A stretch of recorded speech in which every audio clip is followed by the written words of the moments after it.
నల్ల కలువ 46th chapter.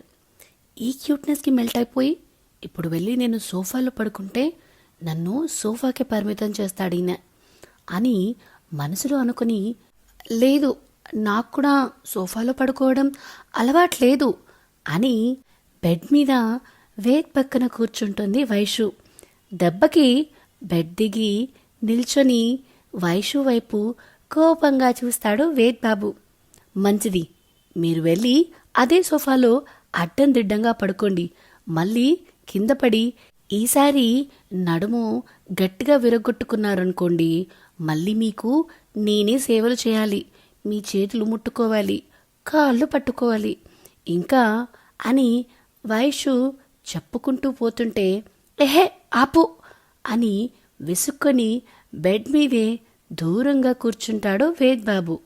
ఆ ప్లేస్లో కానీ మీరు పడుకుంటే సోఫా నుంచి పడ్డప్పుడు కన్నా ఎక్కువ దెబ్బ తగిలే ఛాన్స్ ఉంది అని వైషు మళ్ళీ అనగానే తన వైపు గుర్రుగా చూస్తూ ఉంటే వైషు మాత్రం హాయిగా ముసుగు వేసుకుని నవ్వుకుంటూ పడుకుంటుంది. ఈ రాక్షసి నా రూమ్నే కాదు, నా బెడ్ కూడా ఆక్రమించుకుంటుంది అని తిట్టుకుంటూ అలాగే కూర్చుంటాడు. కానీ వైషు పక్కన పడుకోవాలంటే మన బాబుగారికి ఇగో అడ్డు వస్తుంది. దుప్పటి ముసుగులో నుంచే ఇలాగే తెల్లార్లు కూర్చుంటే మళ్ళీ ఆఫీస్లో నిద్రపోతారు, మళ్ళీ వర్క్ అయిపోయే వరకు ఆఫీస్లోనే ఉండాల్సి వస్తుంది అని వైషు చెప్పాక వైషుని బండబూతులు తిట్టుకుంటూ ఇద్దరికి మధ్యన దిండు బ్రిడ్జ్ 2 స్టెప్స్ కట్టి పడుకుని, అమ్మయ్య ఇప్పుడు కాస్త బెటర్గా ఉంది అని కళ్ళు మూసుకుంటాడు. ఉదయం లేచేసరికి దిండ్లు బ్రిడ్జ్ కూలిపోయి వైషు మాత్రం వేద్ మీద పడుకొని ఉంటుంది. ముందు వైషుకి మెలకు రావడంతో తన కింద ఉన్న వేద్ మొహాన్ని చూసి నిద్రలో ఎంత అమాయకంగా అందంగా ఉన్నారో అనుకుంటూ తన పెదాలని వేద్ వైపు తీసుకొస్తుంది వైషు. వేద్ పెదాలపై తన పెదవులు ఆనించగానే నో అంటూ లేచి కూర్చుంటాడు వేద్ బాబు. చుట్టూ చూసేసరికి వైషు పక్కన కనిపించదు. కానీ తను కట్టిన బ్రిడ్జ్ అలాగే కనబడేసరికి అమ్మో ఇదంతా కలనా?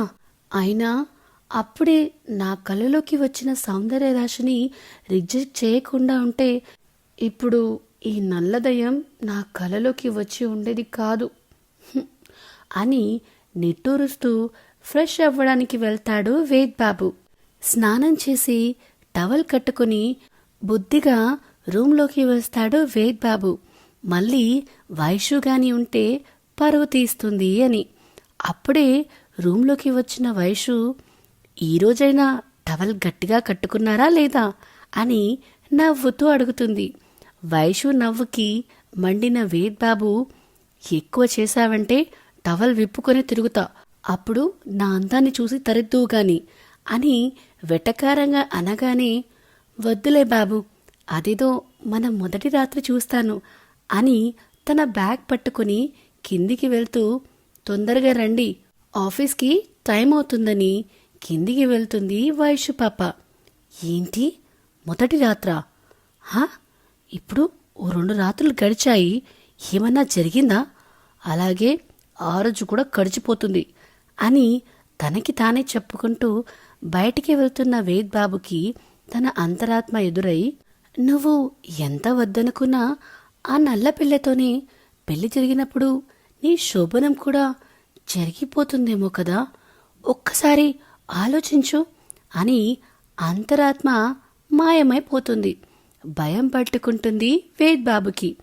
అమ్మా నేను ఆఫీస్కి వెళ్తున్నాను అని చెప్పి విశ్వ స్టార్ట్ అవుతుంటే నిహారిక హాల్లోకి వచ్చి ఎవరికి ఏం చెప్పకుండా తన బ్యాగ్ పట్టుకొని బయటికి వెళ్తుంటే, ఎక్కడికమ్మా అని అడుగుతారు సుమన్ గారు.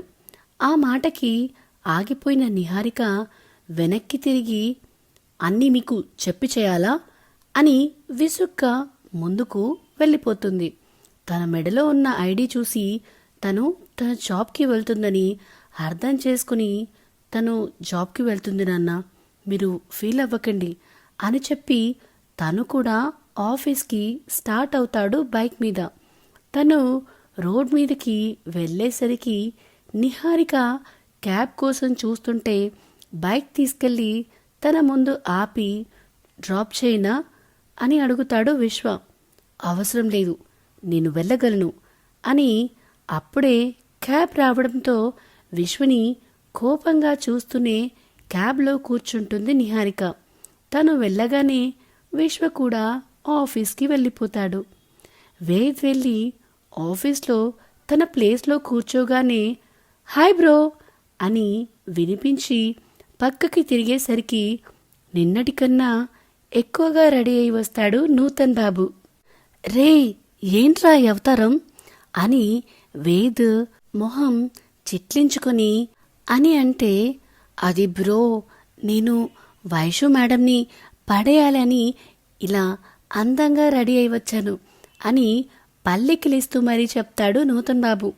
ఏంటి వైషునా అని పళ్ళు కొరుక్కుంటూ, రే దానికి పెళ్ళయిందంటే నీకు అర్థం కావట్లేదా అని విసుక్కుంటూ అడుగుతాడు వేద్ బాబు. బ్రో మీకు తెలియదా, మేడం హస్బెండ్ ఒక సైకో అంట, మేడంకి విడాకులు ఇవ్వాలి అని చూస్తున్నాడంట. మీరు నిన్నట్లా మేడంకి మొగుణ్ణి అంటూ జోక్స్ చేసి మేడంకి ప్రాబ్లమ్స్ తెప్పించకండి అని ఏదో గొప్ప విషయం చెప్తున్నట్టు చెప్తాడు నూతన్ బాబు.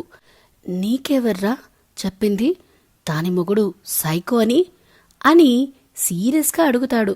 బ్రో ముందు మీరు మేడంని దాన్ని దీన్ని అని అనకండి, ఆ విషయం ఆ సైకో వాడికి తెలిస్తే పెద్ద ప్రాబ్లం అవుతుంది అని నేను నిన్న ఎవరో ఆఫీస్లో అనుకుంటూ ఉంటే విన్నాను అని చెప్తాడు నూతన్ బాబు. వాళ్ళెవరో ఇంకో వైశాలి గురించి మాట్లాడుకుంటుంటే అది మన వైషు అని ఫిక్స్ అవుతాడు నూతన్ బాబు. మరి నువ్వు లైన్ వేస్తే దాని సైకో మొగుడు ఊరుకుంటాడా అని వెటకారంగా అడుగుతాడు వేద్ బాబు.